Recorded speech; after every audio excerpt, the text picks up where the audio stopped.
game nun na testing ko, parang Bruno din. Oo. 1.5 to 2K yung damage pag tinamakan ng tulo ng pangil. Wow, grabe, ang dami nating aabangan dito. Yuzhong versus the Benedetta ang ating matutunghayan at nakaka-excite isipin na makakakita tayo ng ganitong klaseng lineup. Fred Dren versus the Baksha.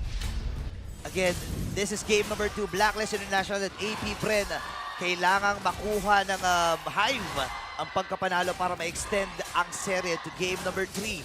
Pero papayag nga ba ang mga agents? Naka-purify na naman si Super Marco. So, effectively, nare-reduce yung aggression na pwede mo makuha kay Bruno kasi medyo passive yung kanyang playstyle dahil wala siya ng flicker, wala yung pang-micro. Especially against a lot of the gold laners. And si Ohib naman ay payapa sa kanyang Brody na naka-flicker. So, nandun yung outplay potential mula sa Blacklist. Haji na petrify pero mukhang makakapag-flicker naman pala yun talaga, ang early game. Nakakamunti ka na.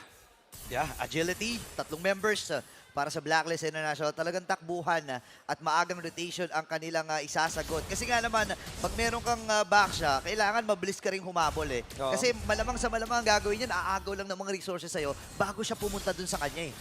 Oheb, 1v1 with a great one, Super Ay! Marco. Rene J hindi tumama ang kanyang flicker pero Earth Nabait Shatter, na naman! katulutuluan at sinapak. First blood para kay Rene J. Grabe. Nakita mo yung ginawa ni Rene J, nag-flicker para sa damo. Para lang masigurado na hindi makakadash yung Bruno. And mahirap ito kasi magkakaroon ng slight delay if ever para doon sa top lane. And mahirap ito para sa gold laners, di ba? Yup. Uy, di na always si Ohib. Top. Ayun, sumakto. Alam mo, pagkabitaw ng dash. Buti na lang, nakatakas doon sa knock-up. Pero mukhang si Kyle. Sensui naman ngayon, ang kanilang pagtitripan. Pero parehas makunat, nagkalabitan lang pala. Yan. Yung Uranus Esmeralda napunta sa jungle. Eh, Kaya no? Yung nga. Labanan ng mga hindi namamatay na hero. Nag-hello lang eh. Mga eternal battle kung tatawagin natin. Pero maaga ang paghatak dito ni Sensui. Pero doon sa may bandang ibaba pala. Nandun pala ang aksyon at dahil dyan mawawala si Haji. No mid laner for Blacklist International sa second turtle na to. Ayan na, dadamba dito si Rene J. Papasok si Sensui at yung Dragon ay narito na.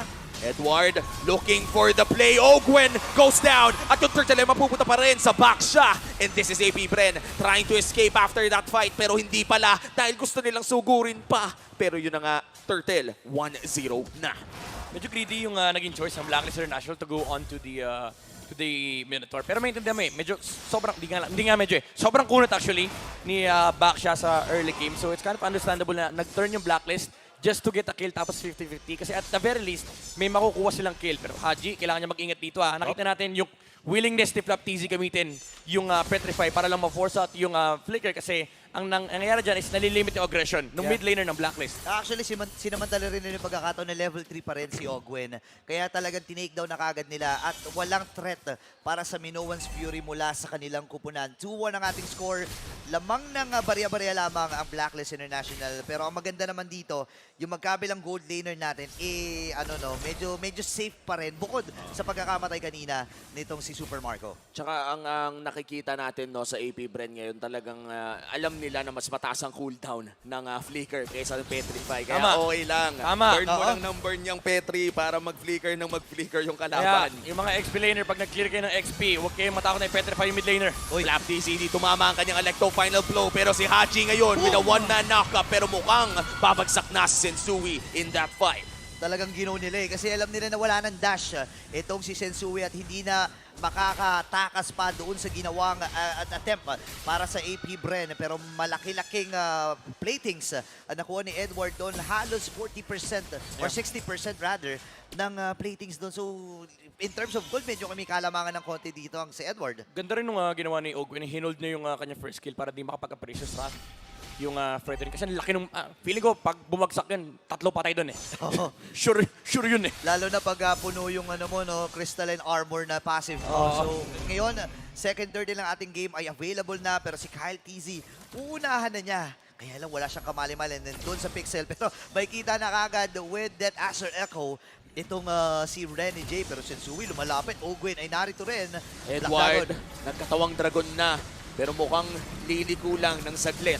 Turtle, sino nga ba makakuha nito? Kalahati na agad buhay ni Black TZ. Turtle secured Uy! by the Benedetta. Pero mukhang si Sensui at Kyle TZ ngayon ang magsasapakan dito sa may bandang gitna. Kyle TZ, kailangan makatakas. Boom! Appraiser strat. Electo final blow. 3-man knockoff nang gagaling kay Ogwen. At may tatlo na namang umangat. Nagsitalunan na. Parang nagja-Chinese garter lang. Ang AP Bren dito ngayon, nagsusubukan na pero 2 for 2 ang nangyayari. At mukhang may dalawa na namang tatalon dito dahil si Ogwen ang isusunod nila. Hindi pa sila tapos dito. Ogwen, lalayo stomp para lang makatakas.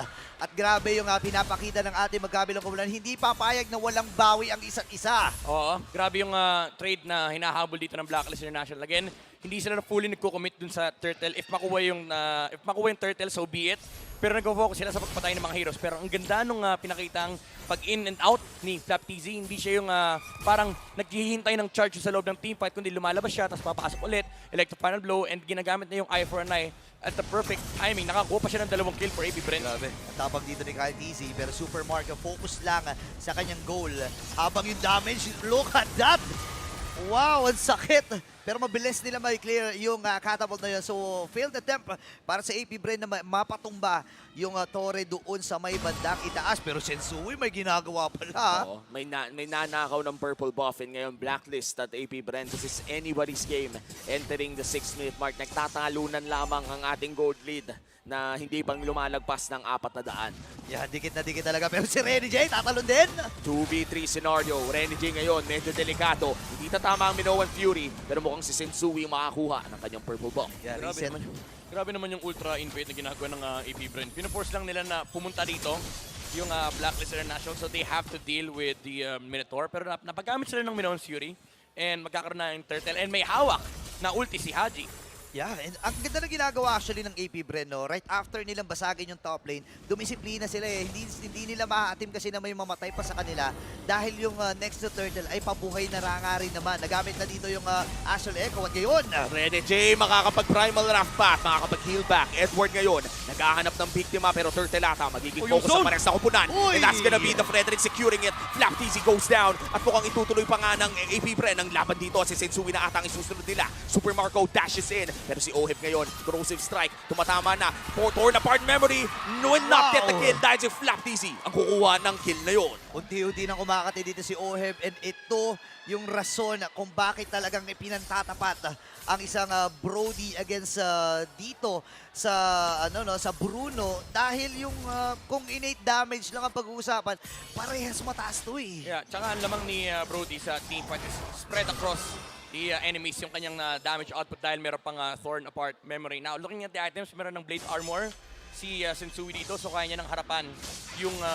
Bruno. And in terms of damage output, kahit si Flap TZ, pwede niya nang i-ignore. Pero ganda nga actually nung naging choice si Flap TZ kanina, ay hinaabol niya yung Valentina. Unfortunately, napalalim lang siya ng sobra. Ginamit ni Haji yung ultimate nung dumive si Flap and tinamaan pa siya ng tower shot tapos napatay yung Benedetta. And for AP Bren, dahil nga walang Minoan Fury, nanakaw pa ni Sensui Turtle. Ogwen. Ogwen with the flicker play! At si Haji naman ata ang sunod nilang bibigyan. That's a kill going to the hands of Super Marco. At si Sensui ay papasok muli. Nandyan na rin si Edward pero saktong liko muna at kailangan ng tumakas ng blacklist dito. Grabe, umatras muna. 2 ang babagsak para sa mga agents. Good decision para sa AP Bren na hulihin kagad si Oheb at itong si Haji. Kyle TZ ay nandun sa may harapan ng kanilang first and second turret. At talagang magiging successful ang pagbasag rito. Ngayon, 25 seconds bago mabuhay yung unang lord ng ating game. Sasamantalahin ng AP Bren ang pagkakataon na agawan at sabihin natin ubusan ng mga farms itong kanilang jungler na si Sensui. Itong ginagawa ng AP Bren, itong move na nakikita natin, actually nakita natin to nung ISF, nung nandun sila sa Romania. Yung mga team fights na hinahanap nila, minsan nasa labas ng objective. Kasi it works against good teams. Like if you're Blacklist International, hinihintay mo yung ultimate ni especially ni Edward, pati na rin of course ni Haji kapag nakakuha siya ng Minoan Fury. Pero ang ginawa ng AP Bren, hindi kasi ready yung Blacklist nung time na yun. And nag-engage kagad sila kung sino man yung nakita nila. Oops. Pero may pahatakan na magagawa Haji dito hawak yung Minoan's Fury. So additional setup para sa kanilang kupunan. 22k ang buhay ng Lord na ito. Pero si Edward ata magiging target nila Edward, mukhang siya pa nga ang napahamak doon. Low HP na ngayon si Agent Zero. Ang Lord ay pagdalaroan ng 2 kupunan. Kalahati ang kanyang buhay at i-hold ito ni Sensui. Ngayon reset. Pero sakit na. Ang sakit na ng Acer Recall dito. Unti-unti na nararamdaman, mapapakatala si Sensui. Black Dragon Ball, may gagamitin din ni Edward, ha? Edward papasok muli. Napakagandang Electro final blow mula kay Flap TC. Sino Aray! makakuha ng Lord dito? Sensui ngayon. Gwen! Isa-stun nila pero makakuha ngayon ay si Kyle TC. At babagsak pa si Rene J. Si Sensui naman ata ang isusunod nila. Kyle TC, tuloy-tuloy lang ang pagdadash. Makakatakas pa kaya si Sensui dito. Binatuhan ng Meteor. At pinakita pa sa CCTV kung nasaan yung sniper. Grabe yung ginagawa dito ng AP Bren. Ano nangyari doon, Midnight? Ganda ng pasok ni Ogwen with the Minoan's Fury. Hindi na nga niya kinailangan i-flicker with the chain stun coming out from the ultimate and the first kill. Hindi nakahanap ng retribution si Sensui doon sa laban na yon. And AP Bren, sila yung nakakuha ng Lord. And yung again, yung mga slows na nanggagaling dito mula sa actually hindi yung slows, yung mga damage na nanggagaling mula kay Super Marco, enough din to para ma-poke down yung units ng blacklist. Yeah. Pero ang pinaka-importante kasi rito is yung pag-control nila nung area again alongside the Minotaur. Pinag-uusapan natin yung peel version nito kanina.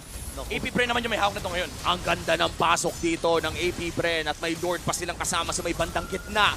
5-man Astral Echo. At Edward ngayon ay magba-Black Dragon form na. Saktong U-turn muna Oh, dahil my medyo goodness. masakit ang mga bulalakaw at bola na nanggagaling sa AP Bren. Ang sakit ng mga hampas dito, ha? Ngayon, Kyle TC na pumapasok na sa base! Petrify go! Tumama pa nga yung Meteor. At ngayon magpupush na ang AP Bren with a 5K gold lead. 3v5 scenario. Minoan! Minoan Fury sa dalawa. May Oh! ganting Minoan Fury din. At si Rene J ngayon ang tatanggi na maraming bawas at mukhang babagsak na rin. Napakasakit na ng bola ni Super Marco. Wala pa silang minions dito. Mag-clear na din sila doon sa may bandang itaas. Mapapabagsak din. Pero nakikipag-normalan na din Super Marco, ha? Ang sakit-sakit na nga. Aantayin na lang ata ang mga minion wave. 2v5. Ibe-base lock na ba nila? Makakalaban pa ba ang Blacklist? O Game 3 na ba ang sigaw? AP Bren pinanata ng base at Game 3 ang ating makikita dito. That winning moment is brought to you by our official sponsor, FWD Life Insurance. Talagang yung insurance